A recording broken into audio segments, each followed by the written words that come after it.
Hey everyone, Mike here today with a 2-week follow-up video here on Windows 11. If you didn't watch the previous video, I suggest you take a look at that. I go over some of my initial impressions, some of the differences and changes from Windows 10 to 11, and overall, my opinion in that video remains the same. This is very much Windows 10 with Reskin. So we'll go through this real quick. Now that I've been using it for 2 weeks, the stuff in the bottom right corner here is still a little bit annoying. One of the problems is the clock. No longer appears on all monitors, as silly as that seems. That is still something that annoys me a little bit. If I'm playing a game full screen, I'd like to, quickly glance at my left monitor for the time, and it's no longer there. It's not an option either. So, silly thing to complain about, but that's really what this video is going to be all about. There's a lot of little things like that that are slightly annoying with Windows 11. These 3 icons here, a bit of a control center kind of deal. I wish I could hide those. Again, something I could do in Windows 10. Unfortunately, in Windows 11, because they're part of this kind of control center thing of sorts, you can't hide them. Of course, the reason I would want to hide them, this is a desktop PC, so I don't care about the battery because it's a UPS. I don't care about audio. I don't change my audio levels because I have a DAC, and network, well, I'm plugged in, so, unless unless a mouse runs around and chews up my network cable or something, it's not something I care about. For laptops, however, I can see this as being useful, but again, I'd like to just be able to hide it in my case. Finally, another thing I used to be able to hide in Windows 10 is some of the privacy things, right? If an application is accessing microphone, location, camera, so on and so forth. What's nice about Windows 11, this is all combined in one icon. So if there's multiple services being accessed, they kind of superimpose the different icons in one spot instead of opening up new icons on the taskbar. So, it's a bit less annoying seeing it pop up than before. However, microphone I usually hid because if I'm using something like RTX voice, it's always being accessed, and again, I can't hide it in 11, so not a huge problem. It is a slight annoyance. So let's see if they've fixed this problem. Oh, I think they fixed the problem. I literally just rebooted for an update, and they have seemingly addressed an issue. So the issue I had was these little pop-ups. If you interacted with the taskbar or looked at something and moved the mouse along, those pop-ups would continue. So, I'd have this pop-up for my keyboard layout, and I'd have it like on the left side here, even on another monitor, it would pop up, and it would be pretty annoying because I can cycle through all the icons one after another, anywhere on the taskbar. Thankfully, this update seems to have solved that. So, hooray, Microsoft. The other thing I don't like is this stacked right-click menu. So, sometimes I have pzip, so I want to compress something. I go in here and do compress to 7-zip. Well, now that's a 2-click process. It's not a very cohesive design. They've introduced something new and just kind of half-assed it. Similarly to the dark theme they did in the past, right? They still haven't converted all the applications over to dark mode. I would have figured they would have done it by now, but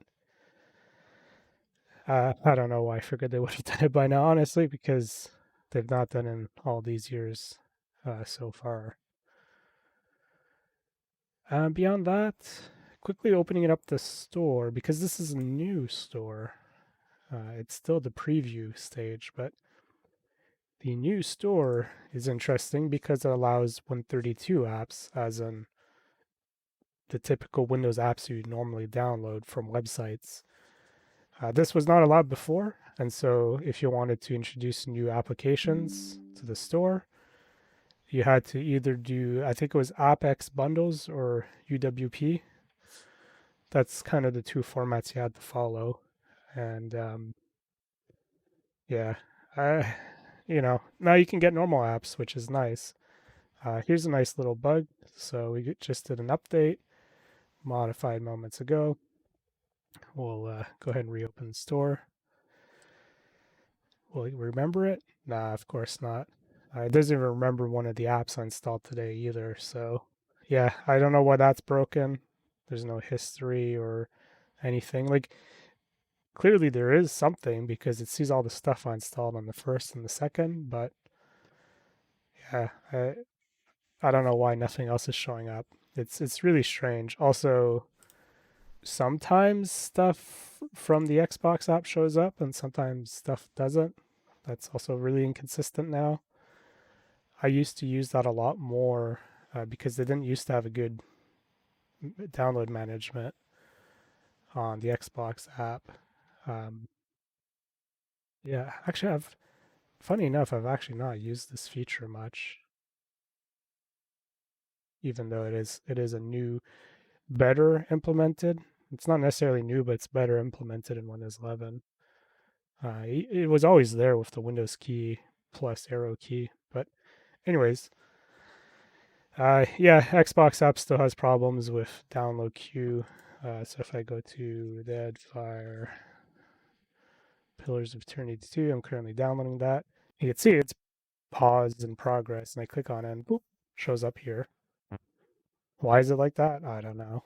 So yeah, that's Windows 10, I suppose, or sorry, Windows 11 in a nutshell, really. Um, I think the new visuals and the new audio cues are really nice. The operating itself system itself feels much nicer, much more pleasant to use.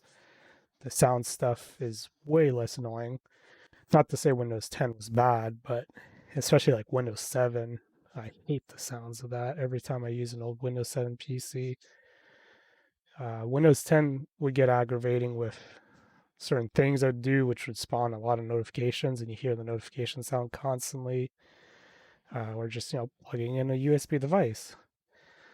It's so much more pleasant right now. In fact, I'll uh, I'll just plug in a USB key here so you can hear it. Oh, so much nicer. Probably hard to hear because it is kind of quiet. Plus, I have reduced system audio in the recording here, but yeah, that's kind of it. Uh, I don't know if I'm going to do another video by the time it launches, which is going to be generally available in about 2 weeks. I will say that do a system backup before you bother upgrading right off the bat. This is still an insider build that I'm running. There's still going to be updates for the next 2 weeks. There's going to be more little fixes and things here and there, but you know, fundamentally, it's a nicer version of Windows 10, kind of with its own little weird quirks and problems and stuff, which I'm not crazy about. I used to also right click there to start the task manager, which it's no longer there, so you have to right click the start button. I know there's a keyboard shortcut too, but you know. Oh wait, did it? Oh, okay. The bug isn't quite fixed. I was able to do it again. But yeah, it's a nice update, but again, I'm not crazy about it. So I think we'll end it here. Actually, one last very quick thing. So they clarified more stuff about the TPM today and why they're requiring it and whatever. Look, I don't care what Microsoft says. I know what they're trying to do. They're trying to kind of follow Apple's model here by saying, hey, here's a new operating system. We want hardware that's up to 5 years old as kind of a cutoff. And so they can introduce a baseline of features. Maybe not right now because this is a UI redesign, but in 6 months' time when they do their next major update for Windows 11, they now have a baseline of hardware to work with so they can introduce newer stuff and so they don't have to necessarily account for a lot of older hardware. I don't mind that idea moving forwards. If that's what they're truly trying to do, I hope they communicate it more clearly. But at the same time, you know, old school task manager is still here. All the old management apps haven't changed. So, yeah, on one hand, I kind of understand if that's what they're trying to do. They're trying to establish this modern baseline of hardware to be able to push the operating system further. On the other hand, they still have a lot of legacy garbage that they haven't even brought over to Windows 10 standards. And here we are on Windows 11 with another redesign, and they've not redesigned a lot of the system stuff. You know, control panel is still here. In fact, my previous video, I clicked on a mouse setting and I was brought to the old mouse settings here. Similarly, I still have to go in for audio settings as well if I want to play around with microphone boosting here, right? This is still something I cannot do in the new control panel. So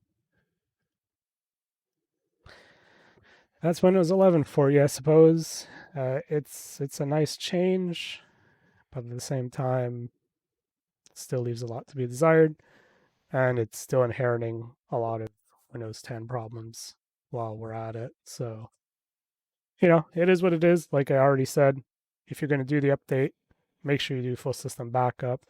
On top of that, you probably should do a fresh install, if anything, because knowing how upgrades go, I this one might be the one upgrade that works okay because it's mostly a UI redesign, but at the same time, there's going to be a lot of weird shit. It's just the reality of it. So all that here. Hope you guys enjoyed this video, and I'll see you guys next week with some video games again.